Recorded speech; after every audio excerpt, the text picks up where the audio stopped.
Hi കൂട്ടുകാരെ, പ്രയ വ്ളോഗ്സിലേക്ക് എല്ലാവർക്കും സ്വാഗതം. ഈ ഒരു ചെടിയുടെ പേരാണ് ബിഗോണിയ ചെടി. ഇത് കാണാനായിട്ട് നല്ലൊരു ഭംഗിയുള്ള ഒരു ചെടിയാണ്.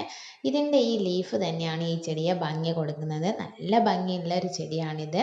നമ്മളെ വീട്ടിൽ ഏതൊരു പൂക്കളില്ലാത്ത ചെടിയെ ഈ ഒരു ലീഫ് വെച്ച് കൊടുത്തിട്ടുണ്ടെങ്കിൽ നമുക്ക് പൂന്തോട്ടം നല്ല ഭംഗിയായിട്ടിരിക്കും.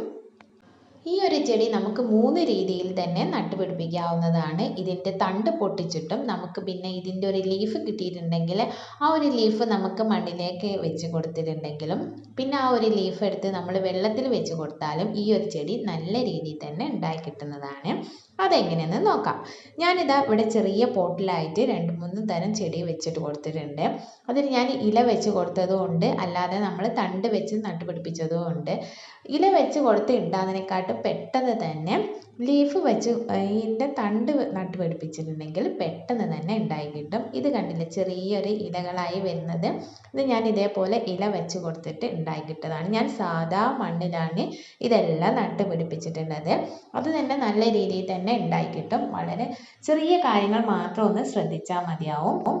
ഈ ഒരു ചെടിക്ക് വെള്ളം ഓവർ തന്നെ വേണ്ടല്ലാത്ത ഒരു ചെടി കൂടിയാണ്. പിന്നെ ഈ ഒരു ചെടി ഹാങ്ങിങ് പ്ലാന്റ് ആയിട്ട് നമുക്ക് സെറ്റ് ചെയ്യാവുന്നതാണ്. തണ്ട് പൊട്ടിച്ച് നട്ടു കൊടുക്കുമ്പോൾ നമ്മൾ ഈ ചട്ടിയിൽ ഏത് ചട്ടിയാണോ എടുക്കുന്നത് അതിന് വായവട്ടം കുറച്ച് അധികമുള്ളതായിരിക്കണം. അന്ന് തന്നെയുള്ളൂ നമ്മൾ ഈ ലീഫ് നല്ല പടർന്നുണ്ടാകുമ്പോൾ കാണാനായിട്ട് ഭംഗി ഉണ്ടാവുള്ളൂ.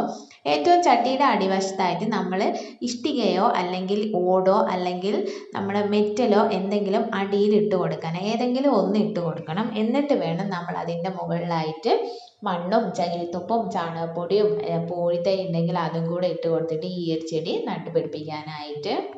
ഈ ഒരു ചെടിക്ക് ഒച്ചിൻ്റെ ശല്യം ഉണ്ടാകുന്നത് കൊണ്ട് നമ്മൾ മണ്ണിൽ അല്പം ഒന്ന് കുമ്മായപ്പൊടി വിതറി കൊടുക്കുന്നത് നല്ലതാണ്. അപ്പോൾ നമ്മൾ ഈ മണ്ണിലുണ്ടാകുന്ന ചെറിയ കീടങ്ങളൊന്നും ഈ ചെടിയെ നശിച്ചു പോവാതെ സഹായിക്കുന്നതാണ്.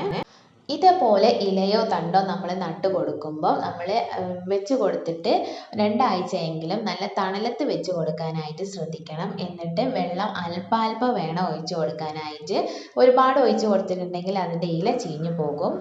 പിന്നെ ഈ ഒരു ചെടിയിൽ ചെറിയൊരു പൂവ് പോലെ ഉണ്ടായി വരും. പിന്നെ ആ ഒരു പൂവിനല്ല ഈ ഒരു ഭംഗി കൊടുക്കുന്നത്, ഇതിൻ്റെ ഒരു ഇല തന്നെയാണ്.